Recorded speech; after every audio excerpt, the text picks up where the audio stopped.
Good morning.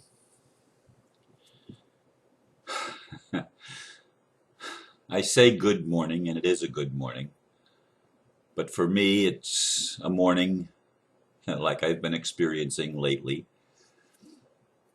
where I'm in deep contemplation and re examining what I've examined before. That's what re examine means, of course, to do it again and again and again. The title is a question. Are right and wrong archaic concepts?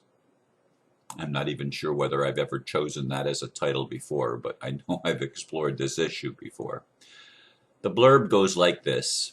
There is in the so-called New Age community a concept that there is no such thing as right and wrong, that it's all perspective. I've mouthed it myself. Yet in the experience of human life, it seems like absolute bullshit. When we are wronged, we know it, we feel it, and there is no doubt about it. To me, this doctrine of belief is but another New Age lie being perpetrated on humans so that we will accept bad behavior and criminal actions without protest or complaint. It must be the will of God teaching me to love more is the excuse we are told that someone is supposed to make injustice more palatable.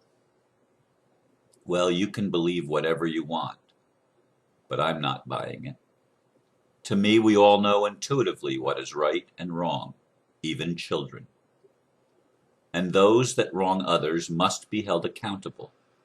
There must be justice, with mercy, yes, but no escape from personal accountability for our actions.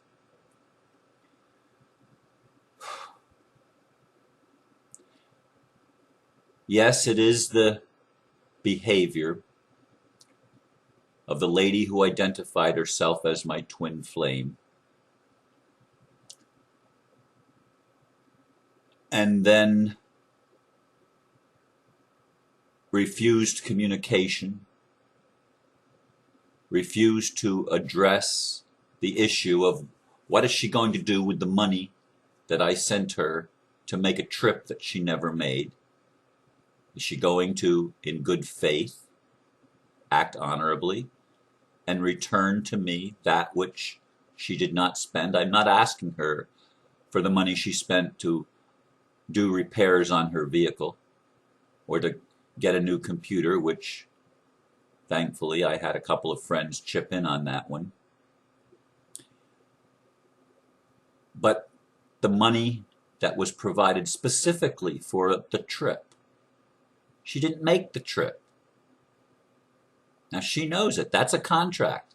I paid her to do a certain thing.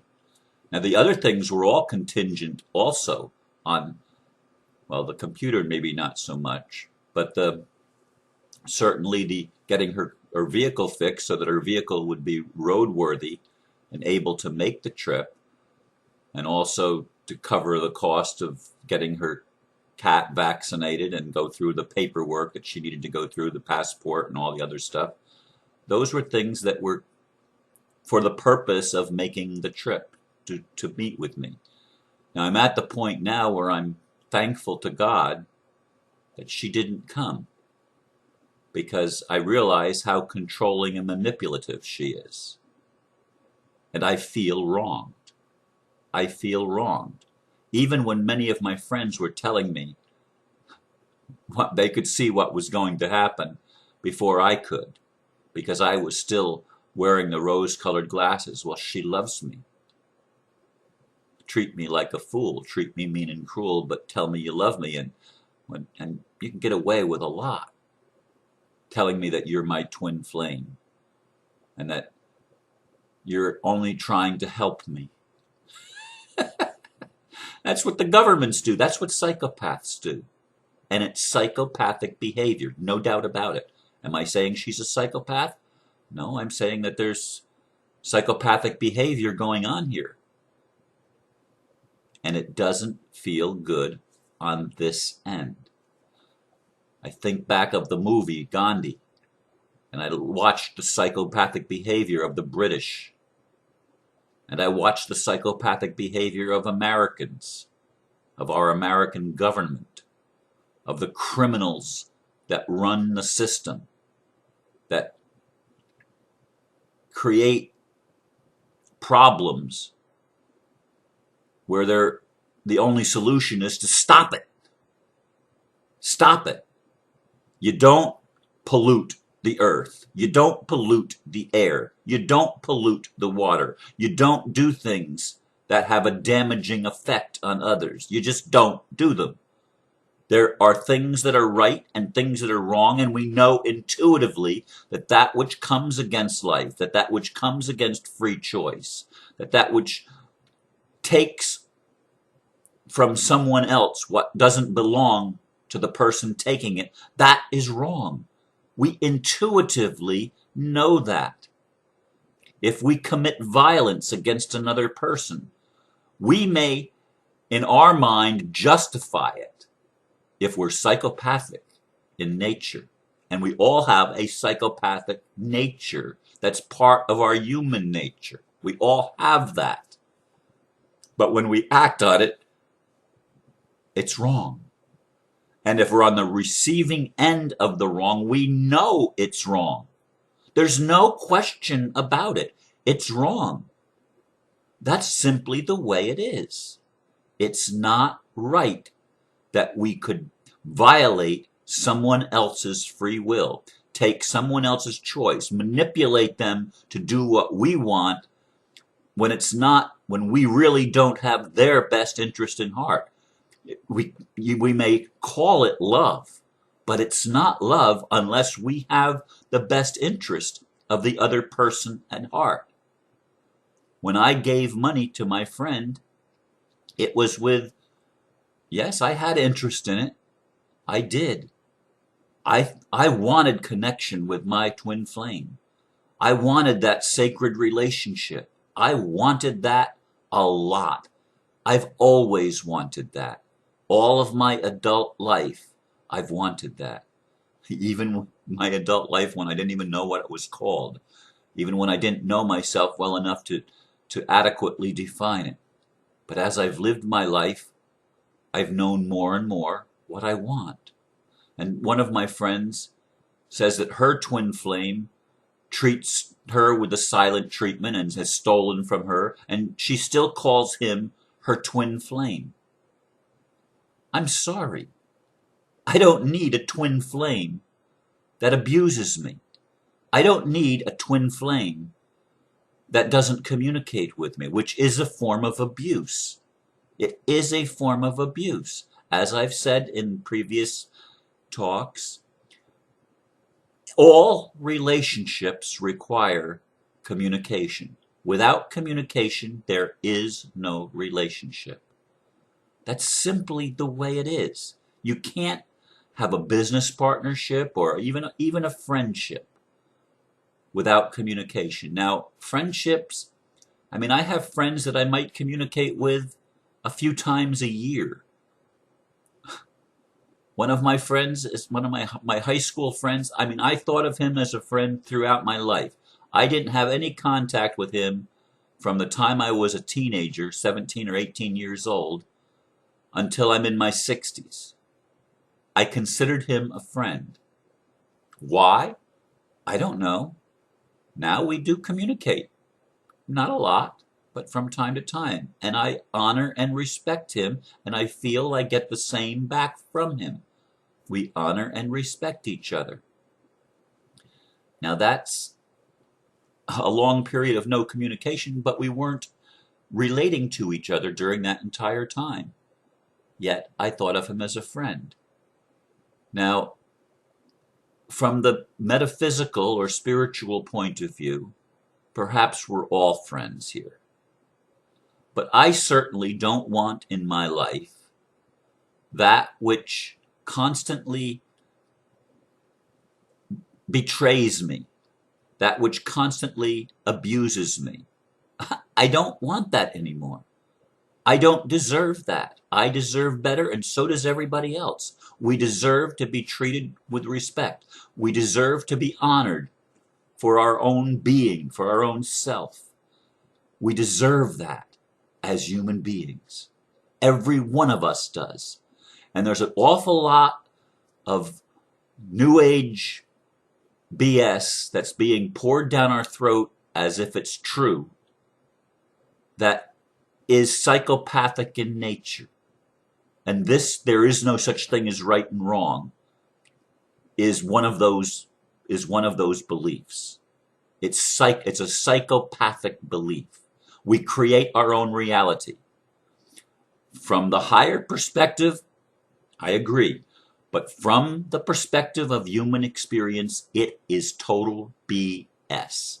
We live in this life, this world of victims and victimizers. That is the reality. Now, are we going to continue it? We have a choice. So in that respect, I agree with the New Age precept or concept of examination. Look at this. Is there good in what seems bad? And the answer inevitably is always going to be yes if we look deeply enough.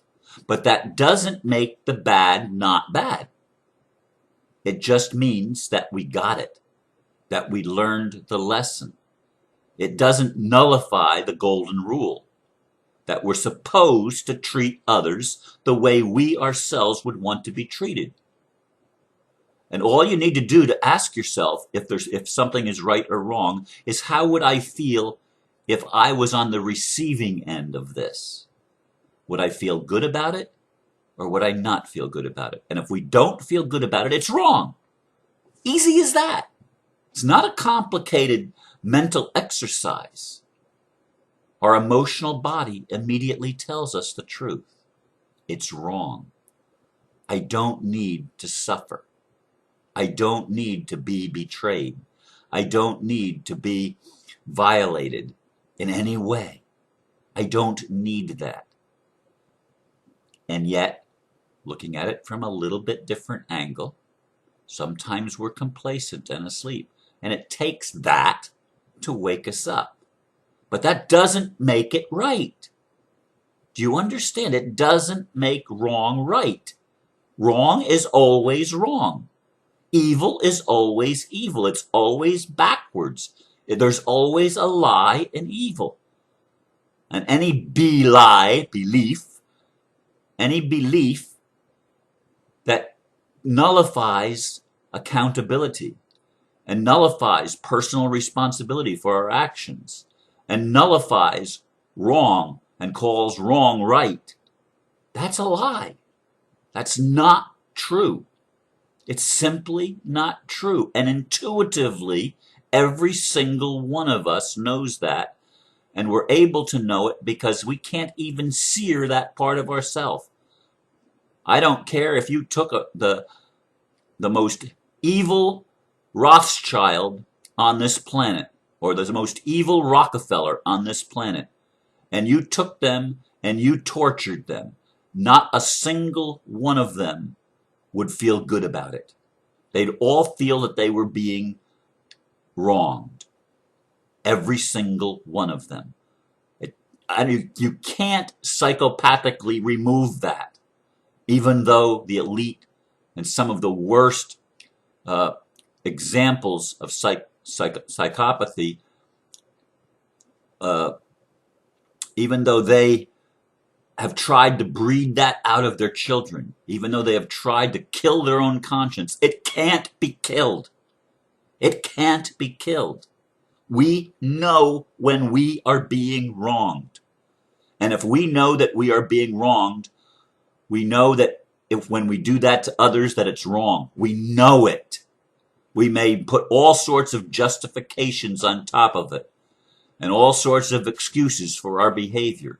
But our behavior is wrong. Right and wrong are principles that are forever. They're cosmic principles of reality in every culture, in every society, and they're all societies, all cultures are dualistic in nature. All of them, because dualism is the teacher. Dualism is what we have provided ourselves as the gift of contrast so that we may know ourselves truly and completely. And duality is not wrong. It's not going to be eliminated. The teachings of eliminating it and moving into some fifth dimensional reality is bullshit. It's all bullshit. There's no such thing as fifth dimensional reality. There's no such thing as going into a place where there's no more duality. There's no such thing. That is New Age bullshit. And I want you to get it clear. It's total lying to ourselves. Creation works through contrast.